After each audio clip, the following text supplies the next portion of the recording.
Welcome to the Gruber Morning Show. This is the Tuesday and Thursday EV version.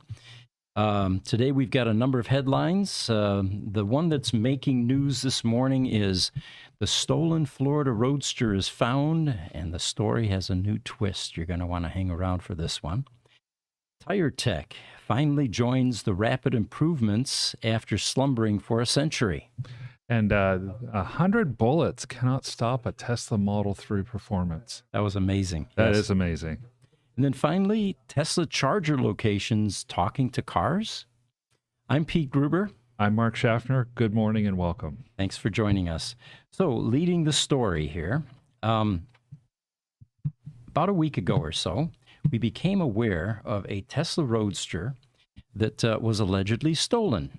And like with most breaking stories, not all the data and facts are available. So we were advising people, hold your judgment until we find out what's going on here. Mm-hmm. Well, the story goes something like this. A Florida customer had sent his Tesla Roadster to the Fort Lauderdale Service Center almost a year ago for a 3.0 battery upgrade for his dead brick Roadster. And it took quite a while for them to get him into queue and to finally get his car scheduled for that replacement. It was then discovered that the car was no longer at the service center after the upgrade. Initially, it was thought it was before the upgrade, and we were theorizing, saying, how can you steal a brick Roadster? They're hard enough to move, even when you've got it in our shop, let alone trying to steal it and transport it and winch it up on a flatbed. And, and why would you want it? I mean, it's dead, right? Yeah. It turns out that this car did have a successful 3.0 transplant, so a new battery was put in. And the owner was out of the country when he was notified that his Roadster was no longer at the service center. This was VIN 541, a Thunder Gray 2010 Roadster.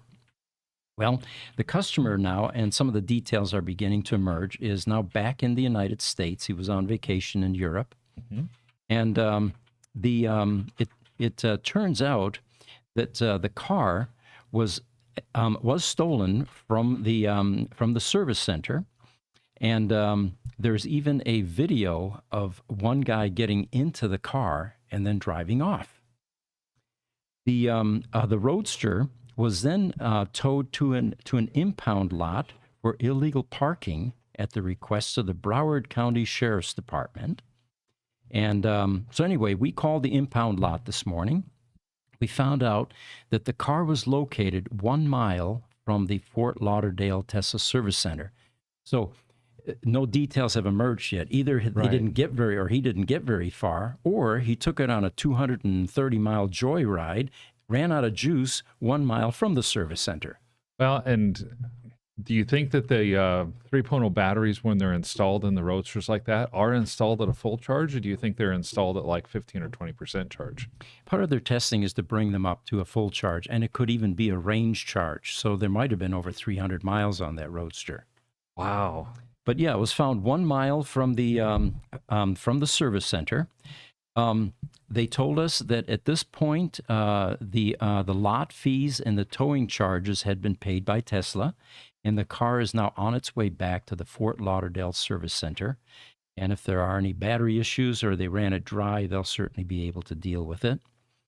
The current state of charge, of course, is unknown at this point, and the owner of the car has requested they inspect for any damage and see that the work was completed on the car. Well, it's obviously got a halfway decent test drive there. Just coincidence, though. Whoever parked it, maybe he double parked or put it in traffic or something like that, because that is coincidence. The Broward County Sheriff's Department didn't know it was stolen. Yeah.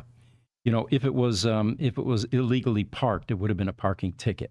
Right. The fact that they immediately towed it indicates that it was either double parked, like you were saying, or impeding traffic in some way, or clearly the result of a theft. Yeah, it's something that something as a result of a safety issue is more likely to me what it would be. But just a mile away from the service center, and of course, if I'm the guy that owns the Roadster, I am alternately terrified that where's my car? What'd you do with my car? and just livid with Tesla, hearing about this information doesn't help things. Sure, sure. But thanks to Tesla, they are taking care of it. They've paid all of the fees. They are coordinating the retrieval of the car, and knowing Tesla, they're going to make this right with the customer in every way possible. I think so as well. That's kind of what differentiates the best companies from those that are average or below average, is what happens with your customers when something goes wrong. Mm-hmm. And the best companies are the ones that really take care of their customers, and when they have a chance to shine, they do so. Totally. Expect no less from Tesla. Mm-hmm. There are, of course, many more details that will become available, and as they do, we will report them. Tomorrow, we'll have our Tesla Roadster podcast, which is specific to Roadsters, and if there's any new information by then, we'll certainly share it with you. What a story. Can look forward to hearing the developments on this story. Looks like Instagram is chiming in. MD.Assive1181 says, we are not ready for battery cars. Well, the world is changing. It is. And whether or not we're ready, it's coming. Uh-huh. Lightning Rod is giving us a weather report from Thunder Bay. He's saying currently 21C and 36% humidity. Lightning Rod here in Arizona, we call that Chamber of Commerce weather. Yeah. That's the kind of weather that your Chamber of Commerce likes to advertise to the rest of the world to get the tourists to come. 21C is about 70 degrees. TikTok, Van Goat Wagon's joining us. He's one of our regulars. He's greeting us. Hello, Gruber team, including our social media team there behind the desks. So let's see what other news items we have here. One of the independent Tesla repair shops owned by Paul Erickson took a drive to the Minneapolis Tesla Service Center, and he posted this on Facebook. He said that they were very gracious. They took him on a tour. They asked him a lot of questions, and the thing that resonates with me regarding Tesla, and I posted this as a response on Facebook. We're used to dealing in the critical power space, and we've been providing independent maintenance there for 4 decades, just like we do with Gruber Motor Company, providing independent service for Tesla or EVs. And what we find is that in the other businesses that we're in, that the OEMs regard competition as adversaries and enemies, which really permeates their culture and extends to even uncooperative part sales function, which is something that they have to provide, Right. It's illegal for them to try to squash competition by not making parts available selectively. Let's put it that way. Yes. Yeah. So we have been working, however, alongside Tesla, solving customer problems for years, and it's been a refreshing change, showing us what a far-sighted leading tech company can do once they put aside blinders, egos, and focus on taking care of what really matters, all capital letters now, the customer, regardless from what source, and working together in a spirit of cooperation. So I wasn't surprised that Paul received a warm reception from the Tesla Service Center. However, he did ask some questions about the types of errors that we see in the independent space, the BMS 019 and 18 and 29 errors. And they're not able to comment on that because they're bound by Tesla's confidentiality agreement. Right. So, but anyway, thanks, Paul, for sharing that with us. There was a picture. Can we bring that up, guys? That was posted. It's called Used Pack. And it was also posted on this Facebook site. And somebody was asking whether this was a factory pack or if this had been remanufactured. It'll pop up here in a second. The telltale sign for us was, if you notice that caulk oozing out of the seams there, this gets into the category of buyer beware. And we had a situation a year or so ago where a customer bought a Tesla Model S at a Copart auction, and it was sold as a collision damage car. Nothing major, but very minor, actually. So he ended up sending the car to us for the final repair. And we noticed that it looked unusually tall. There was a 6-inch gap between the top of the tire and the wheel well. And usually Tesla Model S's, especially if they have air suspension and they've been sitting a while, are slammed because the air bleeds out of the air shocks. Right. This one was sitting just the opposite. It was sitting way too high. We hoped that this was not the case, so we put it up on the lift, suspected that maybe the battery had been emptied because you've got 1,200 pounds there. Right. And as it turned out, that's exactly what happened. We used the equivalent of a like an orthoscopic tool, looked inside the battery without pulling it, taking it apart, and we saw empty cavities. And then it got even worse. The tires were shot. The cords were showing. There were bad parts. There were loose bolts. It was clearly something that was remnants of a bunch of repairs, some bad parts thrown into this car, and then sent off to auction. Now, we did a video on this, and if you're interested, it's on our YouTube channel, and it's called something like Buyer Scammed. It was about a year or so ago. And what we did in the video was we proposed that there should be a different type of legislation for auction houses that are selling electric vehicles. With an ICE vehicle, caveat emptor prevails, buyer beware. Right. And it's your obligation, even if it's cross-country, to fly out there, inspect the vehicle that you're going to purchase or thinking of purchasing before you buy it. Well, the problem is you can't inspect the inside of a Tesla Model S battery pack. It's 1,200 pounds. They have no facilities to drop it for you. And then to even open it up is an act of Congress. So our proposal was that there should be some different requirements for electric vehicles and some sort of an exit clause for the buyers if they end up with fraud like this. This particular owner, by the way, did investigate it legally. Mm-hmm. The initial position from the auction houses is, well, you got to come look at it. It's your responsibility to inspect it. And if you fail to do that, then the onus is on you. Well, as it turns out, that in the legal world, if there's fraud involved, any policies that these auction houses have are basically eradicated. It is the fraud issue that takes precedence. And that's the only way that you can hope to keep honesty inside of the auctions is to have something like that. Mm-hmm. Otherwise, the auction could pass what we call the red face test. You know, somebody brings a car, push, pull, tug, or tow, and the auction, if the auction house says, well, is it running? And the guy says, oh, yeah, it's absolutely running. With the current law, the auction house has to go and do their own due diligence to say, well, okay, you pushed it in here. Show me that it's running. Right. If that law doesn't apply and the auction house's policies take precedence, then the auction guy can just shrug his shoulder. Okay, bring it in. Mm-hmm. And then it's up to the people who would be inspecting the car. And all the auction house has to do is make it kind of difficult to have time to inspect the car. You know, inspections are absolutely open every third Wednesday from 2:30 until 2:45. Right. And, you know, the critical difference here is with an ICE vehicle, you can pop the hood. You can see if there's an engine there.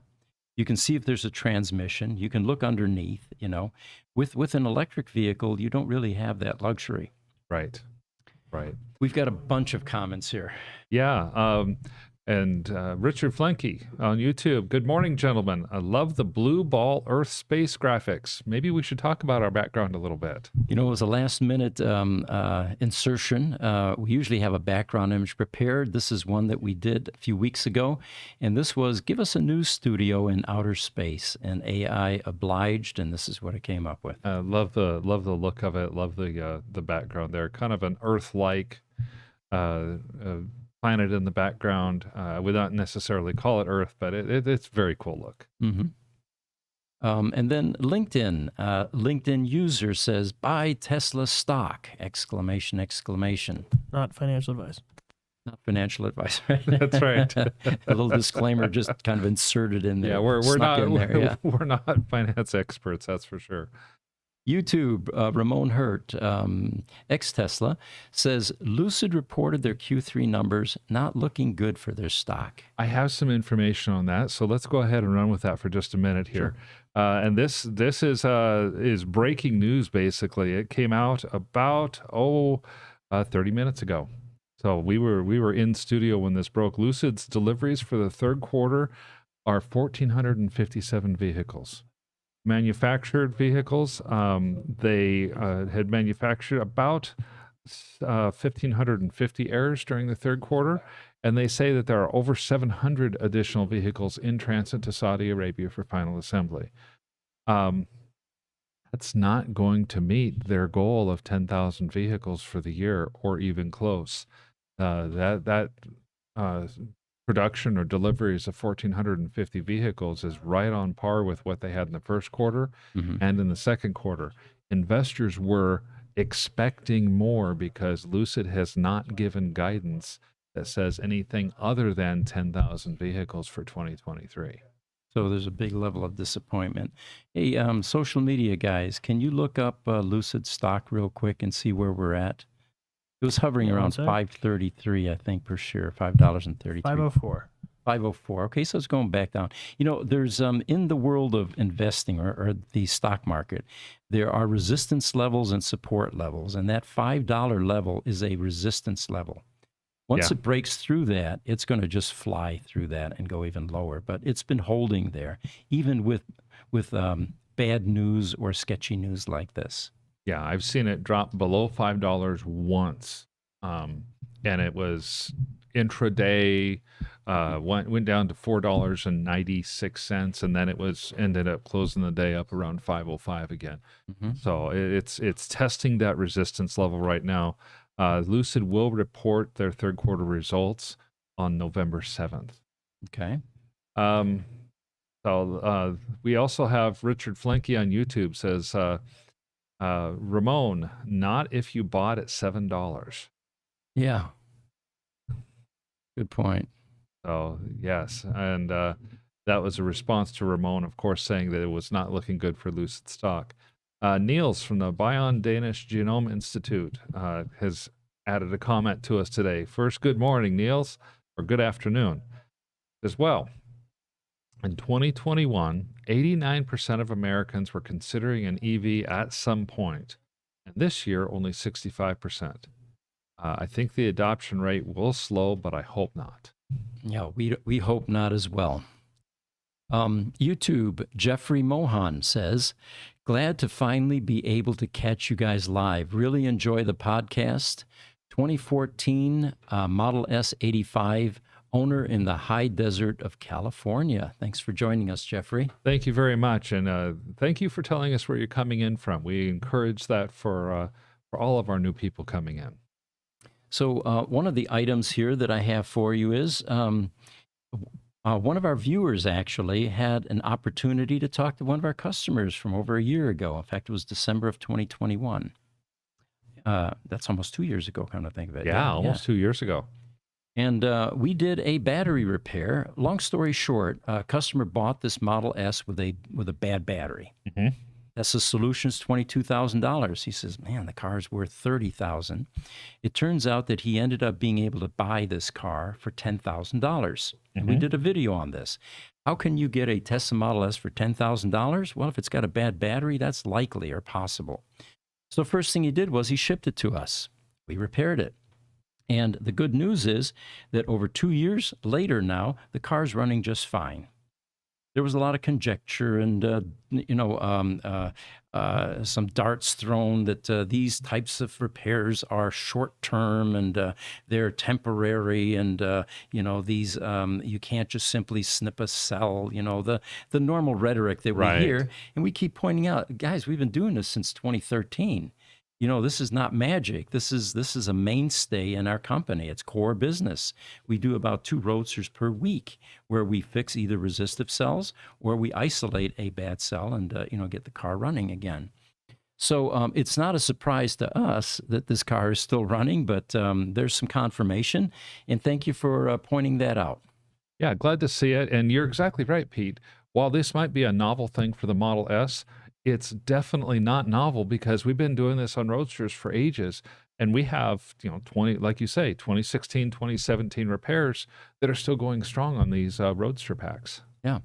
The simple formula here is out of a Tesla Model S 85 kW pack, you've got 7,104 cells.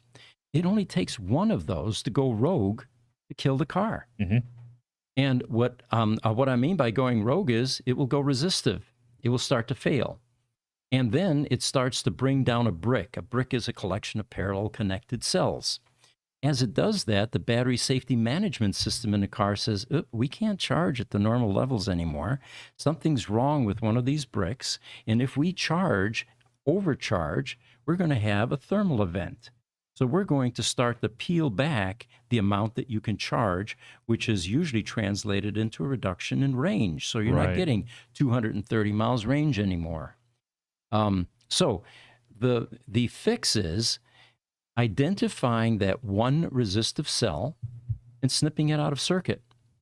And the car never realizes that 1 out of over 7,000 cells went MIA.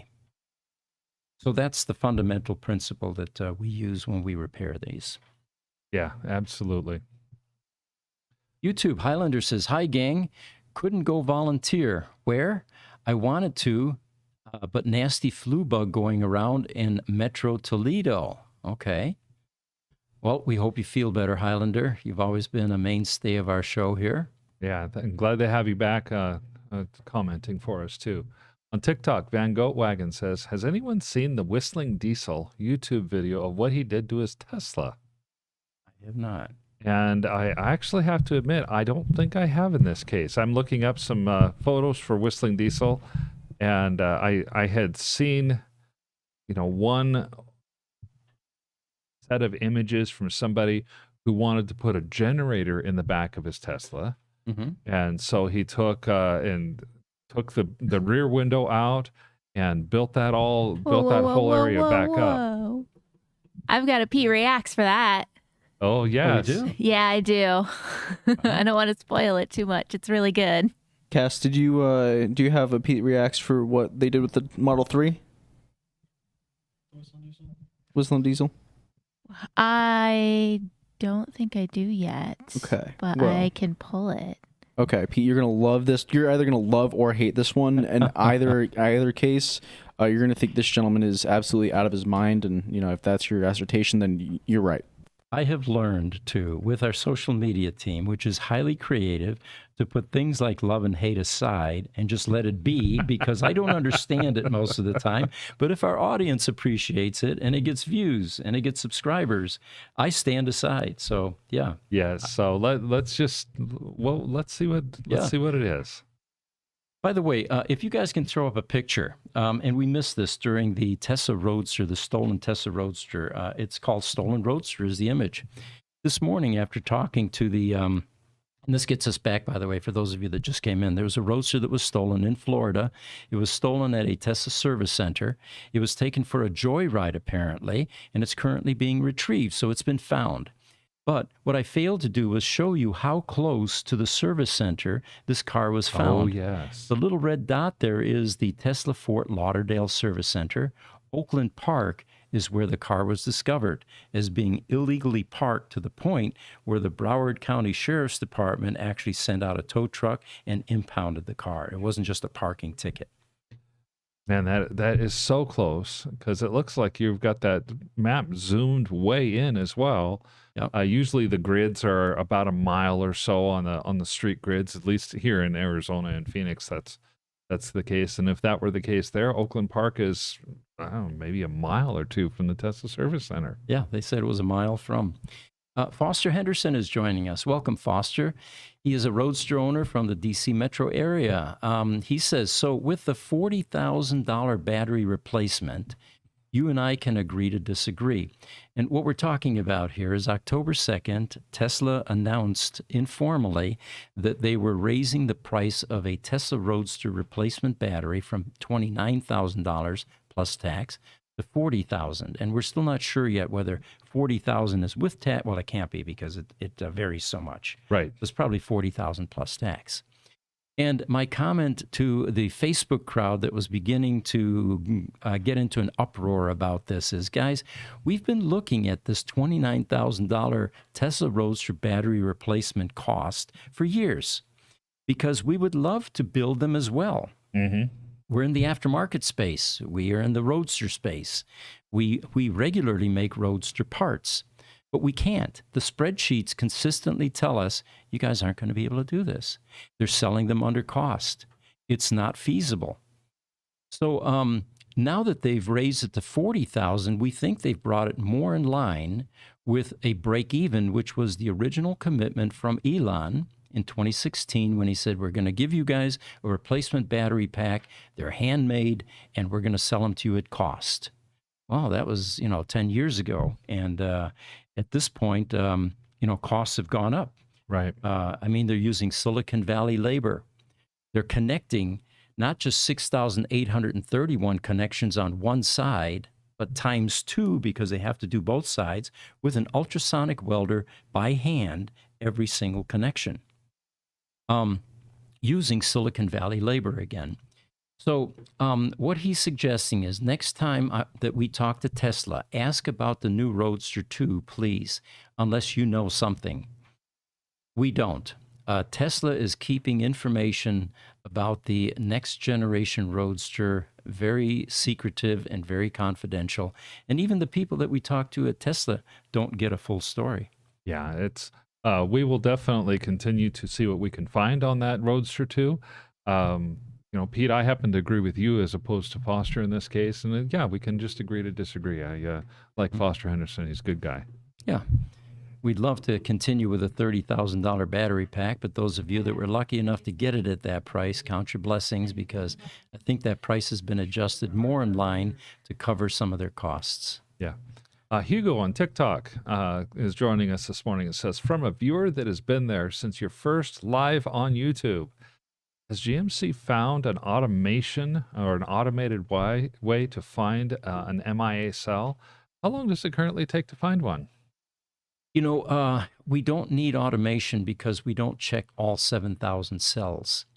The software that we have pinpoints it to a group of cells in a brick. And a brick is usually in a Tesla Roadster 69 cells. From there is where the skill is involved in isolating that one resistive cell. Right. The problem that you have is when you connect batteries in series, it's easy to find a bad battery because you just simply take a voltage reading. The one that's low is going to be your bad cell. Right. When you connect them in parallel, they all look the same because plus is connected to plus, minus is to minus. So every cell is going to read 4 volts or whatever it's supposed to be. So finding that one resistive cell is a challenge, which actually we perfected over 2 years ago now, and have gotten very good at. Well, and it would be, that's a process that would be really difficult to automate because first, the typical time required to check all 69 cells, that's just a really small piece of the overall battery repair. Mm-hmm. And it doesn't take that long. It's a fairly small percentage of the overall time needed. So you're not going to gain a lot from automation. And secondly, even if we did have automation, even if you did have the ability to do something automatically, it might take as long to set up your automated process as it does to simply do the work. Yeah. Well, the other thing is there is a solution, but it's cost prohibitive. If you put monitoring on all 6,831 cells, the software would immediately recognize which cell has gone rogue. Oh, yes, absolutely. And then it could disable it, take it out of circuit, basically. But because what they have in a Tesla Roadster is what are called battery management boards, and they sense 9 bricks in every sheet. And there are 621 cells in a sheet, so they're doing groups of cells. But to actually monitor every single cell to the cell level would be a massive amount of wiring. It would be a massive amount of circuit boards. And it's just not cost effective. Yeah, you know what kind of reminds me in the power services space, our guys build battery modules. They'll take 8 12-volt 7-amp-hour batteries, hook them together. In this case, they're hooking them in series because they need to have 96 volts come out of the pack.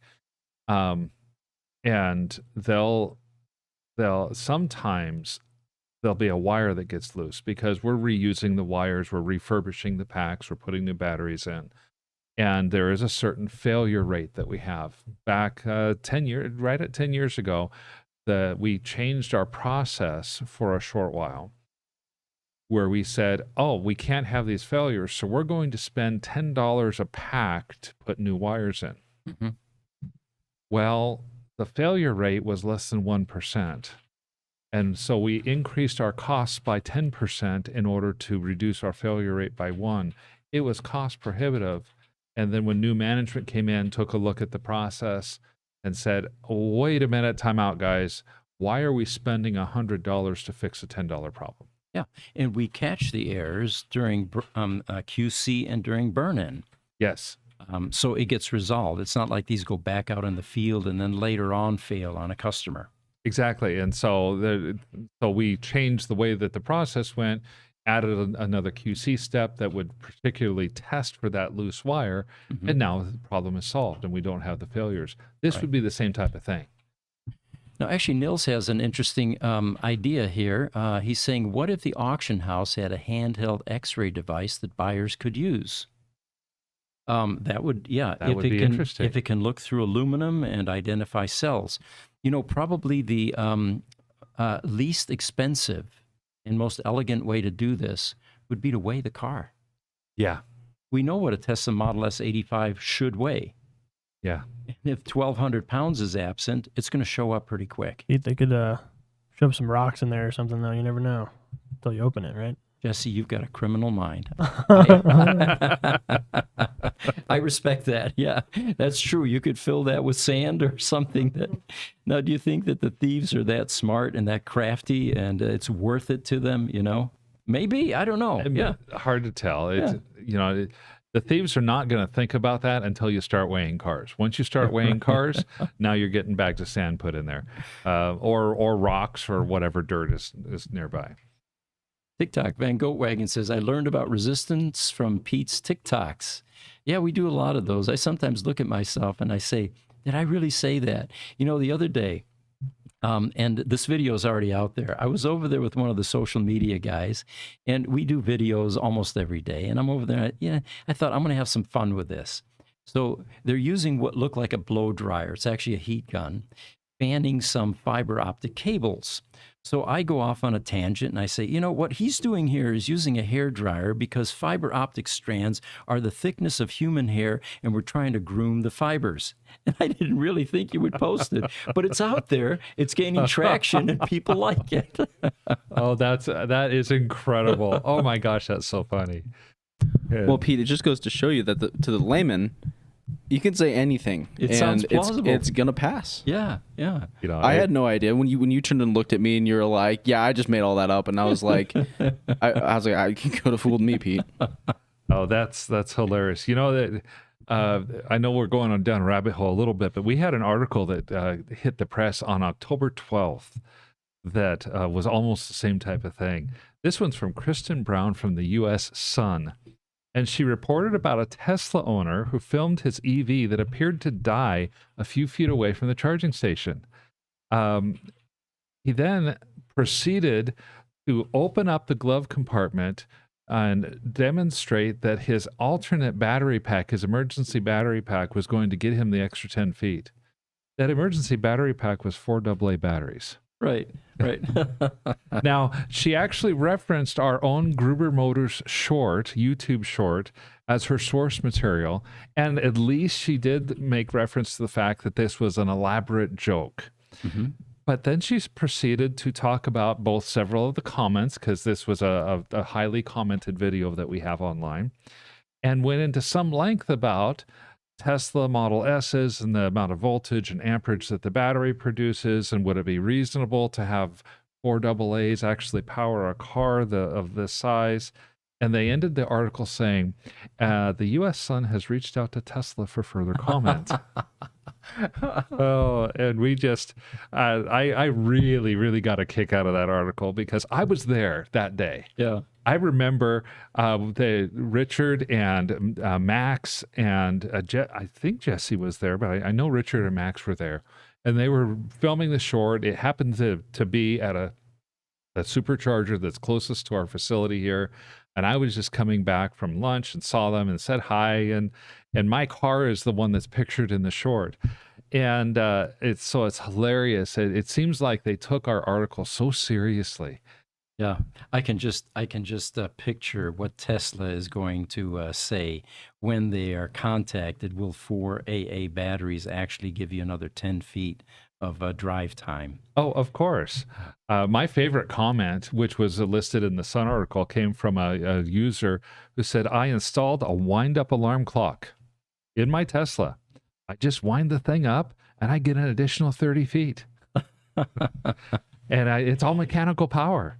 One time I went 80 miles, but my hands were killing me from winding so much. It took me 4 months." Wonderful. Yeah, I'll bet those comments are rich in material for us as well. Oh, by all means. So YouTube, Ramon Hertz says, certified EV inspection techs sound like a business opportunity to me. The question is, who would certify them to work on which EVs? Good point. Well, that's a good point.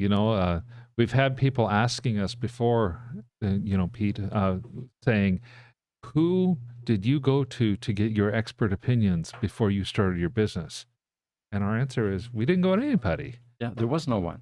There were no experts that existed when we started our business. We're the experts. Right. YouTube, GT53R, will you guys do a detailing video of your pristine Roadsters? Thanks for your content. Keep it up. If you haven't been to our YouTube site, we've got an enormous amount of content out there, and it's nothing but Roadsters. Our service center is 90% Roadsters on any given day. And Gilbert, who's our detailer, does an excellent job of continuously walking through the shop, cleaning those cars and making them gleam and shine.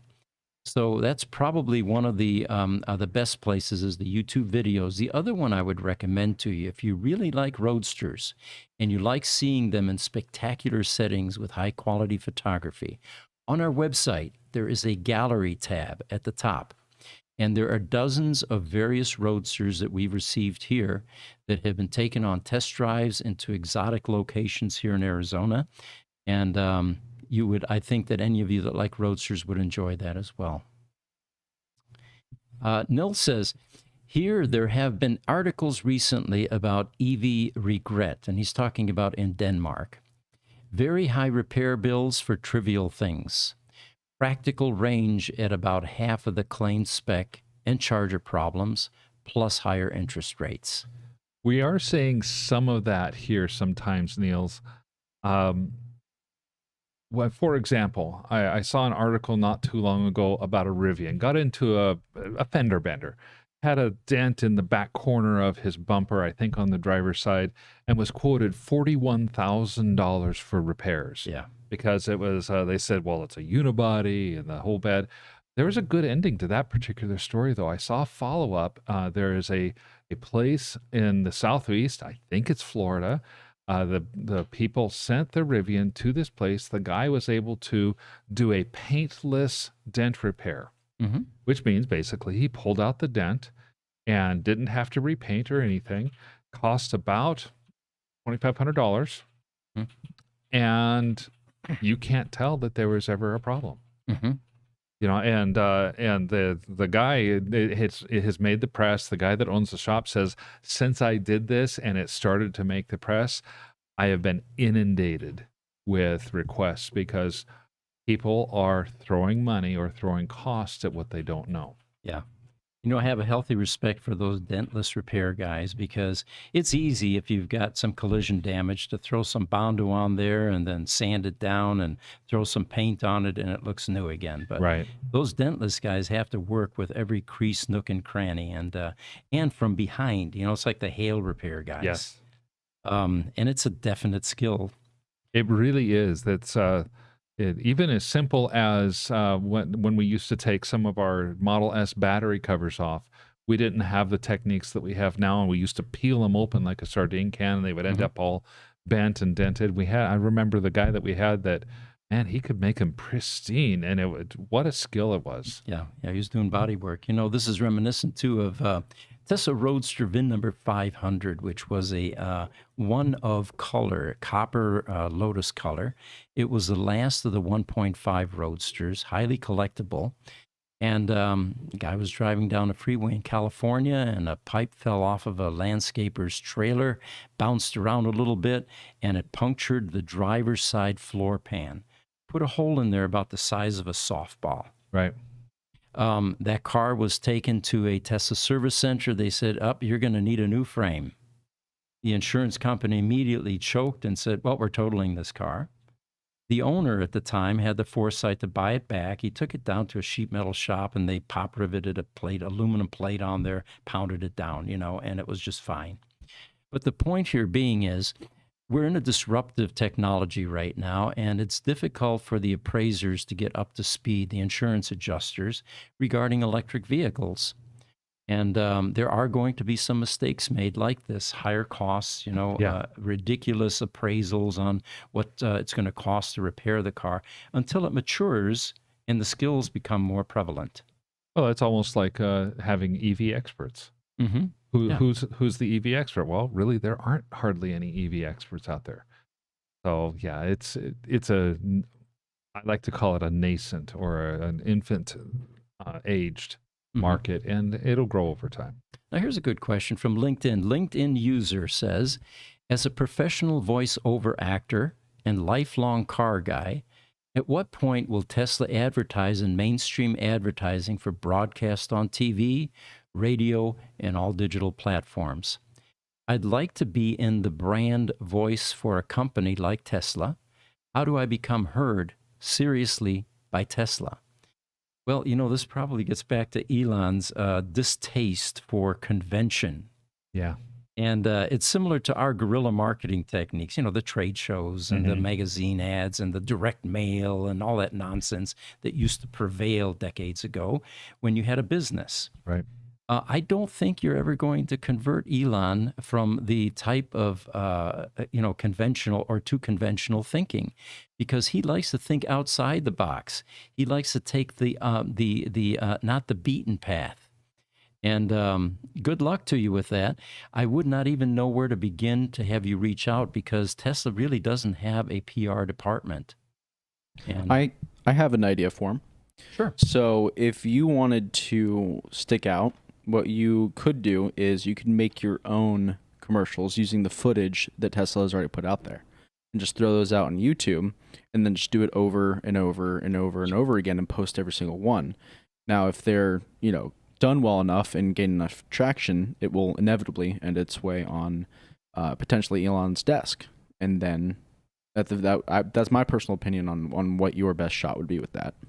Thanks, Richard. Worth a try. Yeah. Yeah, it's as good a suggestion as any. Elon Musk falls into a category of CEOs of companies like a Lee Iacocca. The brand becomes the leader. The leader becomes the brand. And I'm not sure in my lifetime if I've ever seen a brand that is more integrated with its CEO and one of founding members than Elon Musk with Tesla. Mm-hmm. So right now, you're a professional voiceover actor. You want to become a voice for Tesla. You're going to be replacing the CEO. Interesting. Elon Musk is the voice of Tesla. Elon Musk is the one who advertises. Every time he puts a post out on X, every time he does something on Facebook, every time something goes out on YouTube, it's always all Elon all the time. But Elon is synonymous with Tesla. And so he's advertising his own company all the time, just by nature of who he is and the platforms that he's on. Yeah. We did a video years ago where my question was, we all know that who the CEO of Tesla is, but can you name the CEOs of some of these other companies, VW, BMW, some of the Japanese companies? You'd be hard pressed to do that. Right. Good point. So TikTok, Van Goatwagon says, let it be, Pete. I'm not sure what he's referring to, but did I go on a rant or something and missed it? It's a very old question. You guys were talking about how you don't understand social media, so you just let it be. Oh, okay. All right. Good Yeah, point. we're going slow. I think we need to pick up the pace on the questions a little bit because they're coming in fast today. By the way, love the questions. That's what makes our time go fast. And this podcast is about you guys, so keep them coming. TikTok, Hugo, awesome. Thanks for the explanation. YouTube, Richard Flentke says crime doesn't pay income taxes. Yeah, well, yeah, crime doesn't pay income taxes. Yes. TikTok, Michael McDonald 565. Thoughts on Mercedes EQS SUV, please. And he sent us a rose and a heart emoji. You have any inputs? I've seen a few of the Mercedes EQS SUVs out there, and they're beautiful vehicles. They seem to be well designed. I think Mercedes, from their very early partnership with Tesla, took a lot of their learning and put that into this particular SUV. So I have high hopes for it. Mercedes is a well-known brand as well, known for making good quality product. High quality, yes, absolutely. LinkedIn user says, can I tour your shop? Absolutely. We invite people. We do 1 tour a day on average. For those of you that want to see it virtually, go to our YouTube channel. And what the first video that pops up will be a mini drone flying through all of the Tesla Roadsters. YouTube Highlander says, slightly off topic, how's all the new construction going for your new storage facility? Well, the city of Phoenix, I think any city probably has this issue. There are endless delays. The complaints that we get from contractors, for example, the sprinkler guys, they trenched across the street. They put 6-inch inside diameter pipe, which looks more like 8 or 10-inch, big, gigantic pipe, across the street. And it's just a constant series of redos because they have a couple of inspectors and they're not communicating with each other, and they give them different requirements when they come out. I think currently it's finally solved. They actually ended up having to take this 8-inch pipe out of the block wall again and open it up to show the inspectors something different, apparently.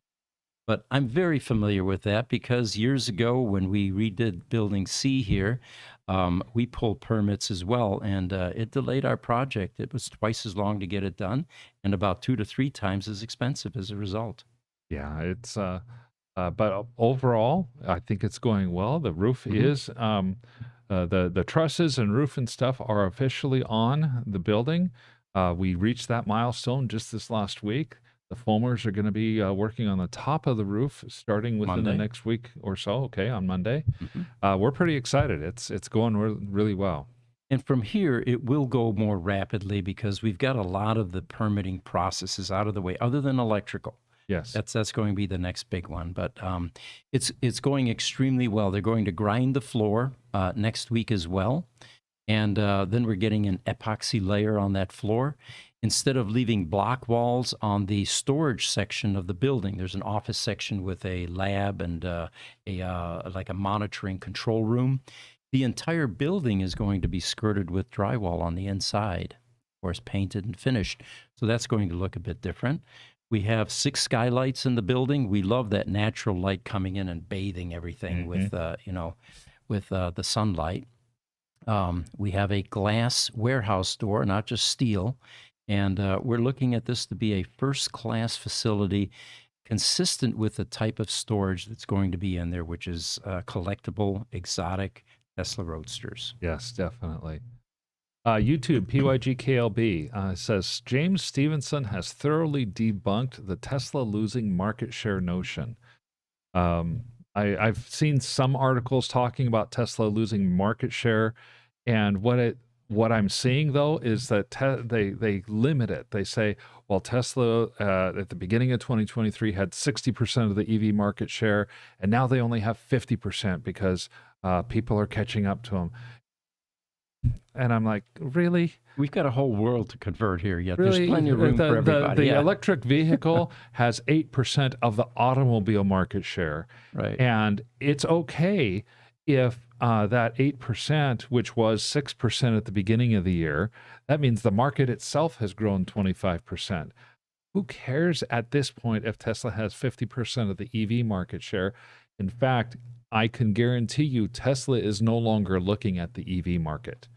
They are looking at the overall automobile market and what kind of market share they're going to capture with that. Good point.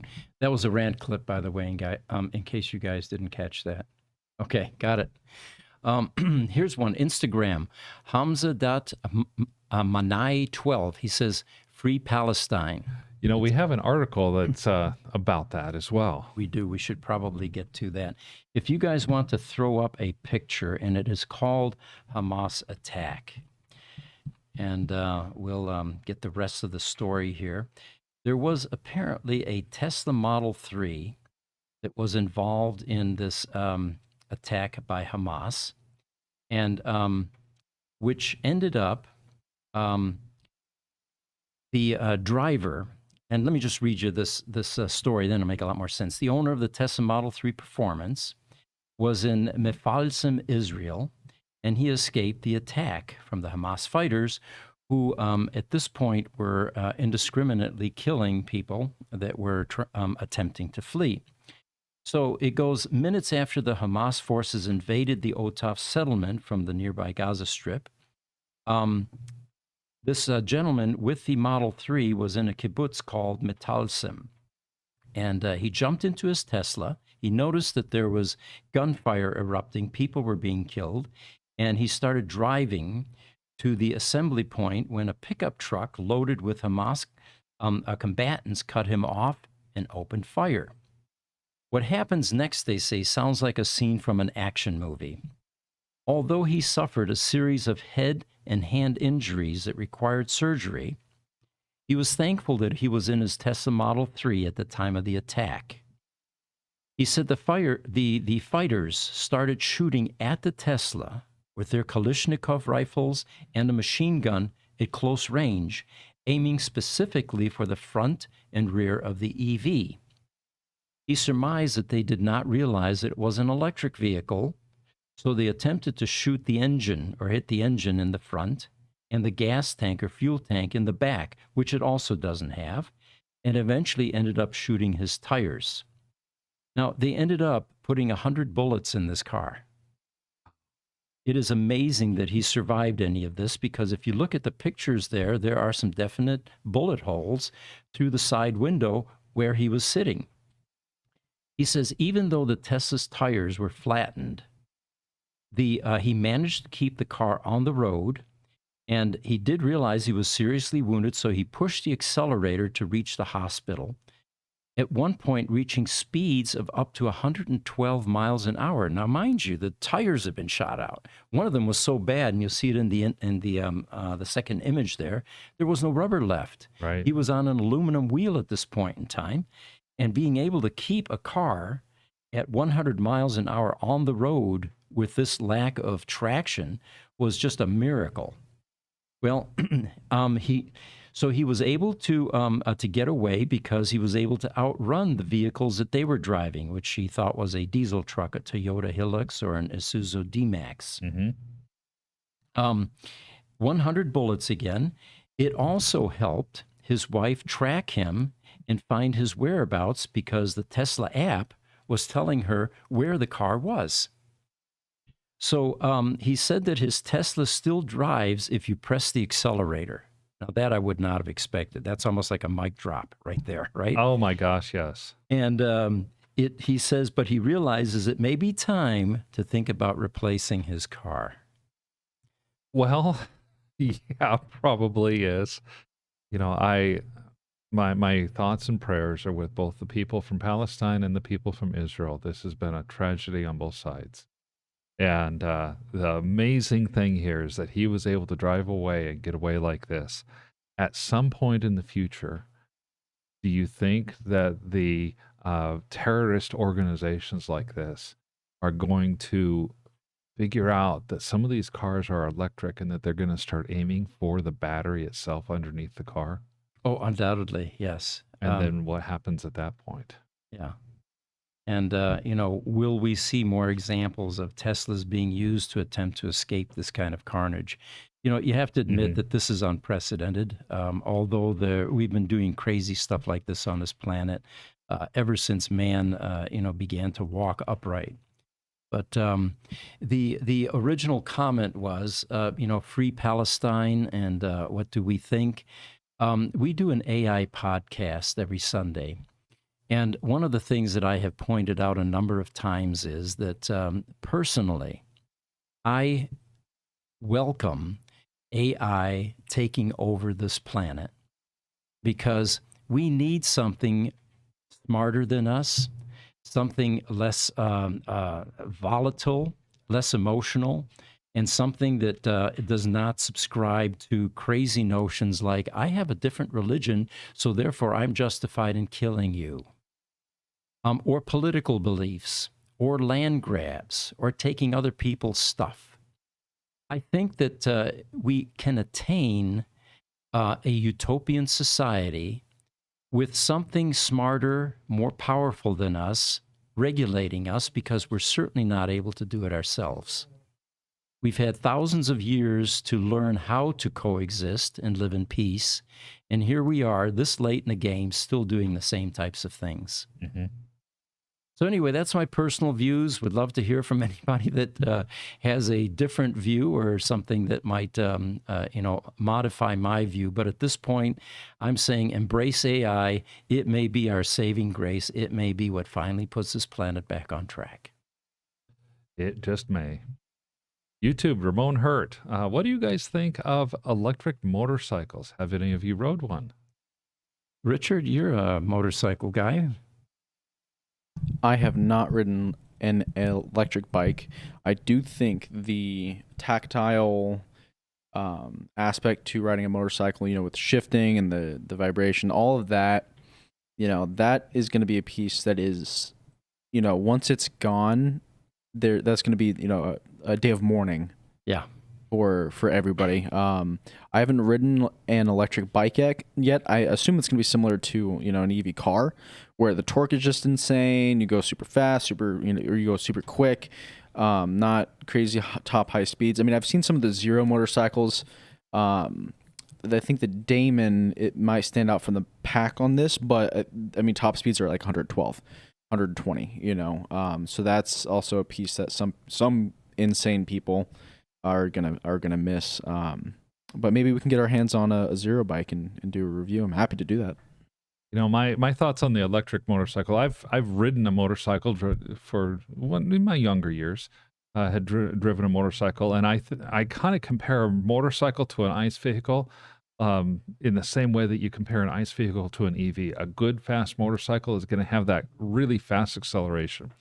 One of the things about motorcycles today is they're all rear-wheel drive. Mm-hmm. Yeah. Okay. Well, if you have in-wheel electric motors, you could dump maybe 100 to 150 horsepower into each of the two wheels of that motorcycle, and then have a battery pack sitting between your legs, basically. Holy cow, that would be fast. Well, I don't know if this is common knowledge, but I rode a Ninja 600 to work every day for 7 years. And so I'm quite used to the sports bike, experience. Currently, I ride an electric scooter between buildings. It's a two-wheeler as well. And you're definitely going to have some sensory deprivation by going electric on something like this. And I agree with Richard. Part of the fun is, flipping through the gears and listening to the RPMs as to when your optimum shift times are. Popping wheelies, for example, and hearing the noise along with that. But again, we have to transition. We have to learn new skills. We have to, in order to heal this planet, we've got to get rid of the fossil fuel burners. So we need to learn to accommodate these new technologies. We definitely do. Mansin5 has a good question for us on YouTube. It says, do you have tips for someone starting out a business for troubleshooting and repairing Tesla cars? When you start with 0 customers, how do you get to know people of your new business? Thanks. Oh, well, our first customer in the Gruber Motor Company was me. Mm-hmm. And I had my 2011 lightning green Roadster, and we ended up doing some reverse engineering on that car. There are no manuals. There were no books available. There were no schools we could have gone to. It was all OJT, on-the-job training. One of the ways that you might be able to break into this is by starting with some of the non-EV type repairs. Low-tech auto, take your pick, suspension, tires, paint, body, that type of thing. And then attract a EV clientele, and then start with something simple. I wouldn't break into rebuilding battery packs right off the bat. Right. But, some of these simple electronics repairs, like inside a Tesla Roadster, for example, the lights don't come on. I'm just kind of grasping for things here that I can think about. Think about door handles and windows. Perfect. On There a you Model go. S. There you go. That if you were to start a business and get good at everything to do with the door handles that are always failing, it seems like on the Model S, or with the windows, the window regulators, the window yes. regulators that seem to all that's a common problem. Find another 2 or 3 common problems, and then just share to the world what you're doing. Yeah, exactly. Social media is amazing. It is. In its ability to share with the world, and by simply going out and sharing what you're doing, you're advertising yourself. You're advertising and you don't even necessarily have to pay for advertising in that sense. And one other bit of advice, you might consider getting a job with one of these EV manufacturers. They're always looking for people. And that would really accelerate your learning. It would expose you to a wide variety of different repairs and expertise that you could learn from observing how they repair those vehicles, and then eventually migrate into your own shop. Definitely. Ramon Hurt says, Happy Taco Tuesday. Be sure to go to Filiberto's or one of the many other Bertos. Yeah, we found out that those are all brothers, didn't we, here locally? Yeah, we did this last time. That's good point. Ray Johnson on YouTube says, Mark, picked up a Nike sponsorship? Oh, there you go. LOL. Okay. No, I did not, but I like my Nike shirt. It's very comfortable. Instagram, Mohammed Shab 7317 greets us. Hello, welcome. Good morning. YouTube Highlander, the famous phrase, yes, kindness is still free. Thank you. Yes. YouTube, Ramon Hurt, Mark wants a Tron cycle. Oh, I'd love a Tron cycle. And Niels has a really good point for me. As you know, Niels has some of the best comments. Always. Always. Yes. He says, Mark, on a high-powered motorcycle, there's very little load on the front wheel. Steering a motor isn't good either. And that's true. I hadn't thought of that. Dumping a motor onto the front wheel of a motorcycle may not be all that you'd want, because the centrifugal forces on the wheels are part of what helps to keep the motorcycle stable and moving forward. Like a gyroscope. Yeah, it's exactly what it is. And that gyroscopic effect with a motor on the front wheel might cause a whole lot more problems than it would solve. Yeah, I think it would be difficult to lean the bike, right? Because it's going to be trying to keep it centered or upright, yeah. I agree, good Richard. point. which might make crashing more difficult too. So pros and cons. Yeah, my scooter, by the way, is a in-wheel motor, the front motor. Oh, wow. Okay. So we've got another news item here, and this one, if we can bring up a picture, guys, it's the where did it go here? Yeah, Airless Tires. There we go. So the electric Mini Cooper that they had at the Munich Auto Show this past September had airless tires. And they say, this may have big implications for you. The next few years, Michelin, a French manufacturer, is hoping these tires will be on your car. Now, if you look, you can see right through that tire there. See the grass? Mm-hmm. Yeah, on the lower portion. So you're not going to get a flat. It's already flat, but it's being propped up. So they say that that this airless tire technology has been in the works with Michelin for over a decade. And they kind of look like toy car wheels. And it drew quite a few stares at the auto show, but the passengers seemed pleased with the new technology. Now, one of our headlines is, tire tech hasn't changed in a century. Here we're finally starting to adopt some of these new rapid changes that are occurring in transportation to tires. So they say, why does it matter? Well, first of all, the company considers a tire, and they're called UPTIS, UPTIS, which stands for Unique Puncture-Proof Tire System. They consider these an important step on the road to sustainability. And as the name suggests, airless tires don't puncture. So they should last longer, which means less tires will need to be produced, helping limit waste. They also claim that millions of tires end up in landfills because of early puncture damage. How often have you been, or have you gotten a flat tire and you go to Discount Tire, wherever, get your tire fixed, right? Mm-hmm. They'd say, ooh, we can't fix this one. This one is too close to the sidewall. Yes. It's going to be unsafe. That brand new tire or that, limited use tire is going to have to be replaced. And I think Cass has something she wants to chime I in with. just did that this year. I had gotten new tires in like July. 3 months later, I had to get a brand new set of tires because they couldn't fix it. I just had to get new ones. Really? Yeah. Oh, man, that's terrible. Always get the warranty. Yep. So as they say here, millions fill up landfills because of early puncture damage, and many have joined these landfills because they're simply too old and worn out. They say disposed tires can become a fire hazard. Have you guys ever seen a fire where you've got this massive plume of black, dark smoke, even 20 miles away? That's a tire fire. Yeah.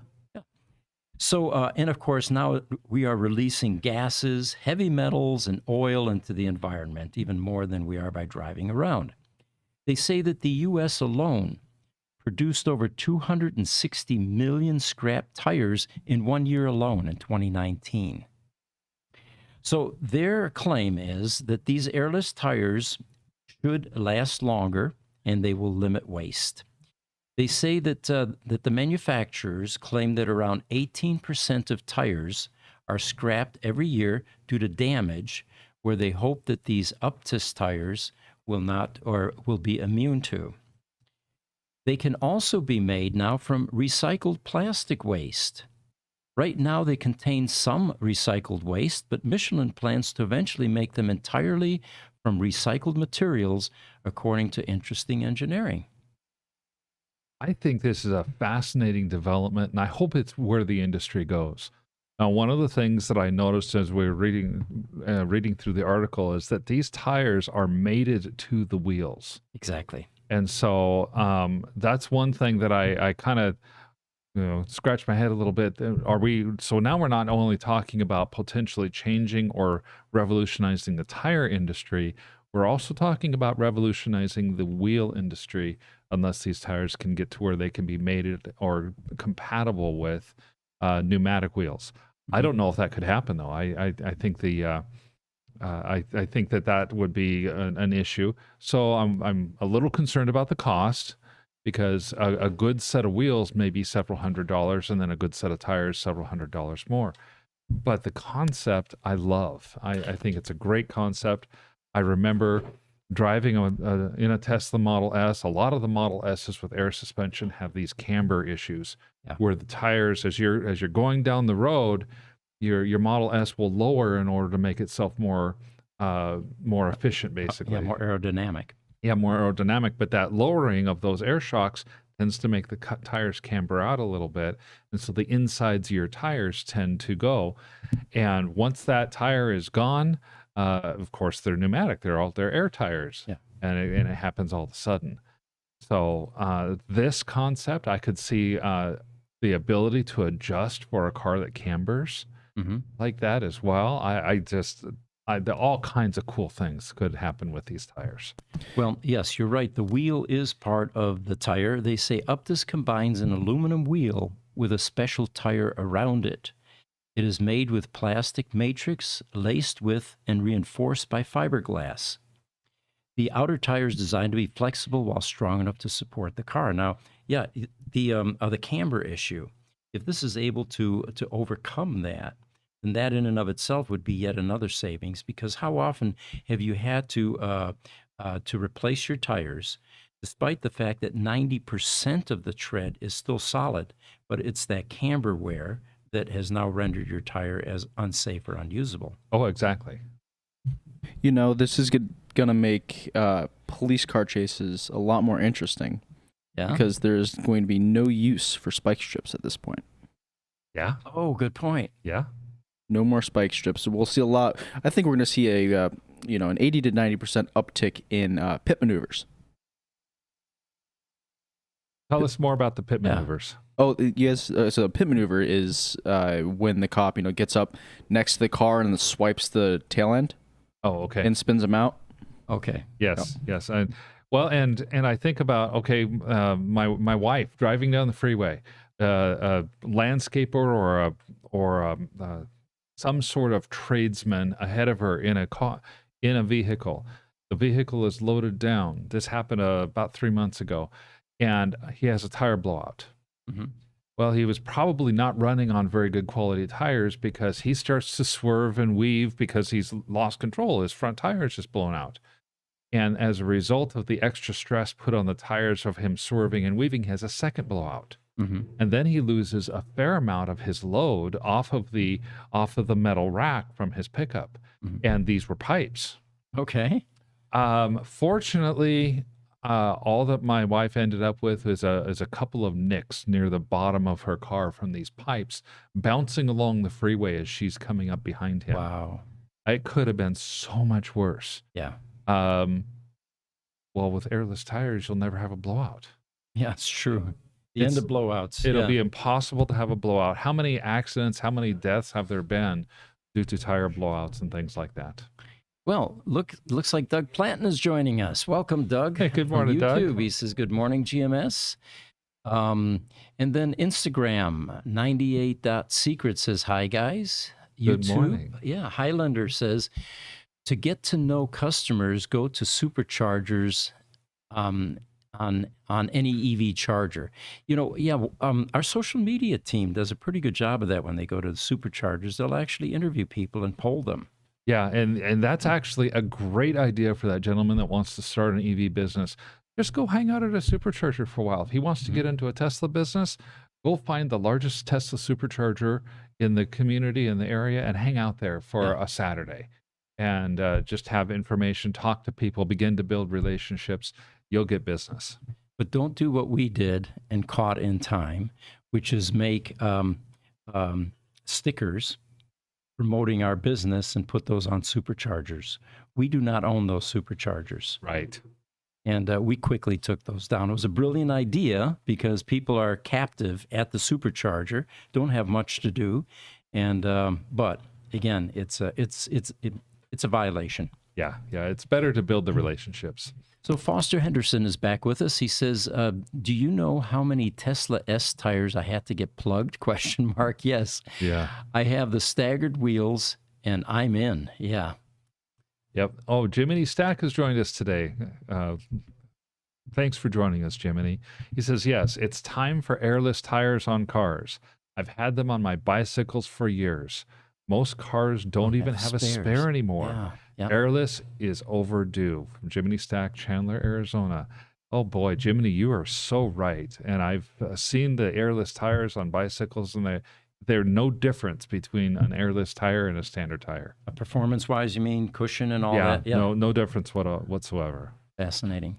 YouTube, Paul says, thanks for the great information on how I can get into the EV business. Your suggestions are spot on. Well, thank you. Thank you. We got one thing to show you real quick that Richard's going to bring up. Okay. And the audience can see this too, so watch this.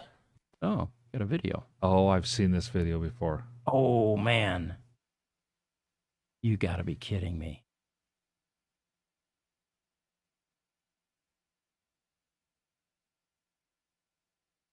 The tire pops off this thing, and the whole entire car next to it just goes flying. Yeah. It must have caught it just right. Yeah, it did. It did. It launched it. Yeah. And then As the it was tire spinning. Tire comes back for round 2 as well. Oh, yeah. It's not giving up, is it? No. That poor little Kia. It looks like maybe a Kia Soul. Yeah, that's a Kia Soul. Wow. Yeah, I remember seeing that a few years back, and that. So another good example of why tire reform is important in new technologies. Okay, so can we post a picture here, guys? It is the Cybertruck next to a DeLorean, the first one. Front scaled is what this one's called. And I think you had information where this might have been located. Yeah, this is in all likelihood located in Southern California in Orange County. Let's pull up the picture and I'm so sorry. What was the name of the picture, Pete? It is called Cybertruck and DeLorean Front Scaled. Okay, give me 1 second. While they're doing that, I do want to grab a quick comment here from Highlander. He says, Michelin's best tire ever built. That's why Craigslist used to use them, because your suspensions are so bad, and it covered the suspension issues. Thank you. So thanks. I love this particular picture. If you guys remember, on Thursday, we had a picture of a Model Y next to a Cybertruck. Now, I took some time to look at that picture, and that logo, that RC logo, is the same logo that you see here. So I think this is the same Cybertruck. It could be, yeah. I don't think there are that many out in the wild yet. Otherwise, there would be a lot of pictures circulating. Mm-hmm. Now, the technology or the build on these two vehicles apparently is identical. They're both stainless steel. Right. Except that the DMC is, what, a 1984, correct? Is that when think so. DeLorean made their vehicles? I think that's what it was. Seeing a few of these at the car shows, I would ask the owners, what do you do to this? Do you wax it? Do you, do you polish it? Do you clear coat it? So, no, we just take a Brillo pad and make sure that you always go the same direction. Just That's go what to gives it the finish. the direction of the finish. Yeah, exactly. I wonder if you can do the same thing with the Cybertruck, if they have that brushed finish like that. That's a good point. All of the DeLorean owners will know exactly how to take care of their Cybertrucks, won't That's they? exactly right. There's another shot from the back, by the way, Richard. It's the rear scaled, and this will give you some sense of proportion, how big this Cybertruck is, at least compared to the DeLorean. And the DeLorean, by the way, also has gull wing doors, which is one of the other images, but which the Cybertruck does not. There we go. Now, the Texas plate on that Cybertruck was when I was looking at the pictures earlier this morning. That to me was the giveaway, because I believe that's the same Texas license plate that we saw on Thursday. Mm-hmm. I've stood next to a DeLorean. It sounds like you have as well. The DeLorean is about probably a 3.5 to 4 foot tall vehicle. Mm-hmm. Your standard 2-door coupe size. I think of a Nissan 380Z or something like that. It's similar to that for a DeLorean. That tells me that Cybertruck may be the size of a Toyota Tacoma, or some other of the mid-size pickup trucks like that, bigger than the Ford Maverick, possibly as big as the Ford Ranger or Chevy Colorado, or possibly even a little bigger. So Well, definitely in that truck size. Well, the first thing we're going to do when we get a Cybertruck is what we did with that Ford F450, 850. It was huge. That big orange Ford that we did. Yes. We're going to do a Tesla Roadster poll and show that the Teslas are actually more powerful than the Cybertruck. That video, by the way, got a lot of views. Sure. 170,000, I think, or something like that. All right. I want to also thank our audience and our contributors for the tips that they give us every week and the industry-related news. You are really the people that end up creating some of the content for these podcasts, and we do appreciate it. And, of course, all of the comments, the feedback, and I think there's a silent majority out there, too, because at the end of a show, when we look at the number of people that have been watching and viewing, it's infinitely larger than the people commenting.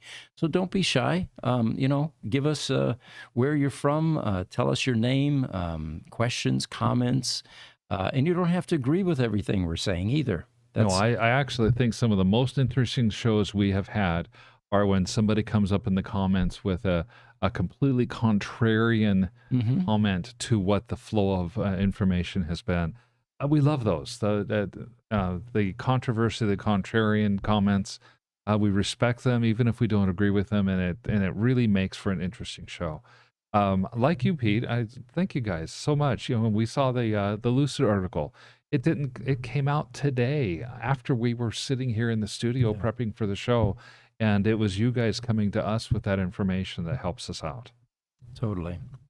So it looks like we're coming to the end of at least the content that I have. Do you have anything else, Mark, that we'd like to share? Let me take one quick look. And yeah, Jesse. You still have questions to go through, right? Not according to the screen. Yeah, because There is one other article that I wanted to talk about, one other thing, and then let's get to some questions first, though. Sure. Okay. Um, We've already gone through we've gone through those, gone through Highlanders. That's where we need to start is with Niels. On YouTube, he says, air tires can be profitably recycled as road and building material.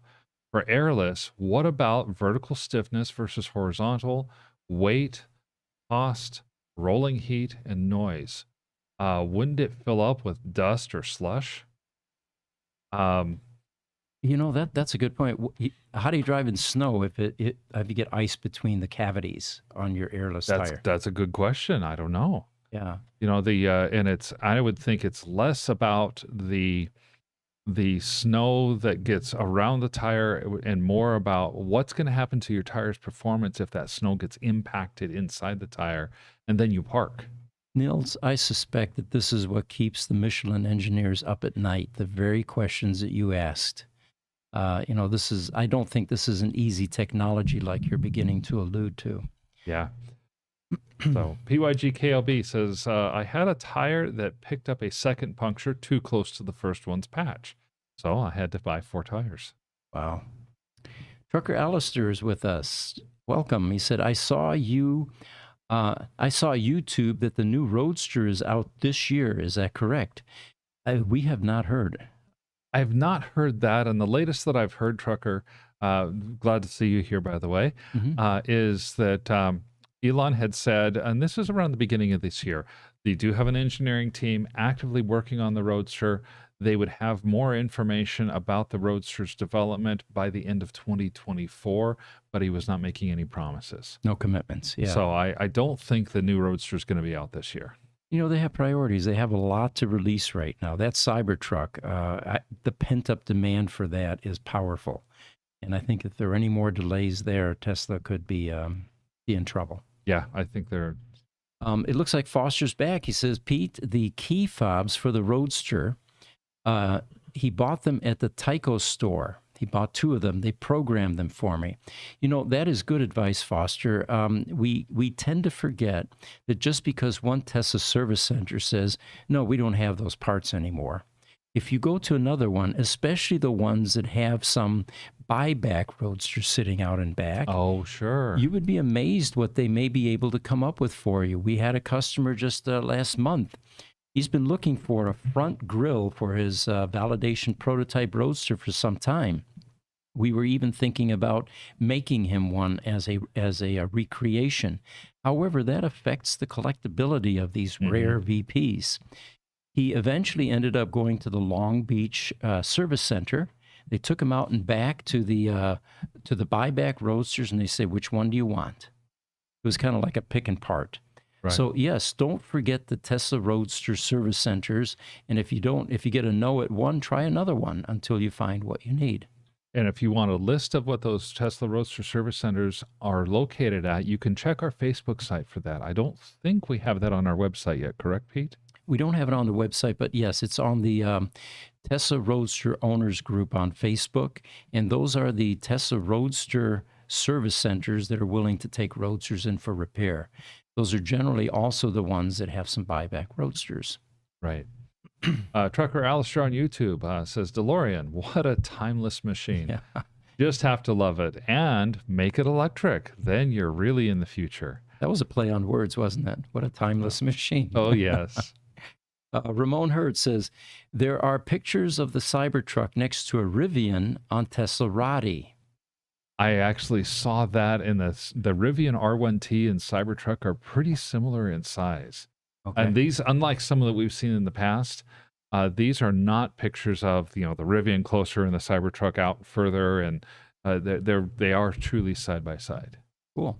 Facebook Jiminy. By the way, Jiminy is one of the EV godfathers here in the state of Arizona. I like to point that out once in a while because he has done an enormous amount to promote and encourage EV adoption, and we're all grateful. He says Airless Tires will have covers on the sides. The one now that they're testing is just for show. Okay. That's interesting. Yeah, that makes a lot of sense. And Jiminy, I think he's right. I think it's going to be a requirement because of what Niels was talking about. Mhm. The rain, the mud, the snow, all of the elements that yeah. could get into and fill up that tire. And it's not just that it compromises the weight of the tire, it throws the tire out of balance Yeah. and makes it almost impossible to drive on. And the temptation for kids to put twigs inside the holes before you start your car and drive off, Oh yeah, twigs, rocks, who knows? Niels then also says, he says, airless might begin to sag over time, and then one cannot just pump it up. And then the mileage goes. On the plus side, I think they are making them with recyclable plastics. Mm-hmm. So Niels, you are correct about the recyclable plastics, and we don't know about the sag. That's a good question. So here's the one of the article that I had information on. I thought people might find it kind of interesting. This one comes from Fred Lambert at Electric. Tesla has finally released its API documentation to support third-party apps in the car. So this documentation is going to help people who want to develop applications for Teslas and make it so that they're able to do so. It will make the Tesla Center console behave kind of a little more like either an Android for Android Auto or like Apple CarPlay, where you'll have the ability to put these third-party applications into the car. They're not made by Tesla, and people can do that. Some people had commented that Elon mentioned in years past, when asked this type of question, when are you going to open up your Teslas to have third-party apps? He says, maybe when we're around 10 million cars or so. Well, they've passed the 5 million car rate. So Tesla is now at a point where they're starting to open up and develop a place on the Tesla website where you can have a library of apps. Their access is going to be kind of limited because the apps are kind of limited in what kind of information they can talk to the car with. Can you tell the car, what can you get the car to tell you? Obviously, the Tesla app can do all kinds of things, but the third-party apps are going to be more limited. Very cool. Well, it looks like we're coming up on an hour and a half. Tomorrow, we're going to have our Tesla Roadster podcast, and two items that will most likely occupy some of that discussion. One is going to be any updates on that Florida stolen Roadster. Yes. And for those of you that missed the earlier version, the stolen Roadster has been retrieved. It is on its way back to the Fort Lauderdale Tesla Service Center. And we hope that it's up and running and there isn't any damage on that briefly stolen Roadster. The second update we'll have for you is on the 3 Chinese Roadsters. We're beginning to finalize a lot of the dispositioning of those cars. Today they're finishing up, or at least engaging in the parts dispositioning. And all 3 cars will be posted individually now on our Tesla Roadster matchmaking site. Under our website, if you go to Roadsters for Sale, you'll see all 3 of them now. And so anyway, bidding will start on those cars again soon. So stay tuned, and we'll have more information for you tomorrow on those 3 cars. Just a couple of comments to close things out for you guys. First, Richard Flenke, when we're talking resistance levels, he says VinFast is now SlimFast. $6.27. VinFast's IPO was $10, by the way. And so they were as high as 91. They seem to have hit a resistance level at that 6 to 625 level. I've seen them there now for about 2 weeks. Ramon Hurt on YouTube asks, is there going to be a Gruber app for a Tesla? Well, if Elon agrees, we'll certainly propose that. Yeah, it's a great idea. Being able to do some things, OVMS style things almost, that would be really cool to be able to do. And then finally from Highlander, kindness is always free. And on that note, we'll close and again, appreciate our audience, all the inputs. We will see you either tomorrow or Thursday for the continuation of this Gruber Morning Show EV podcast. Take care.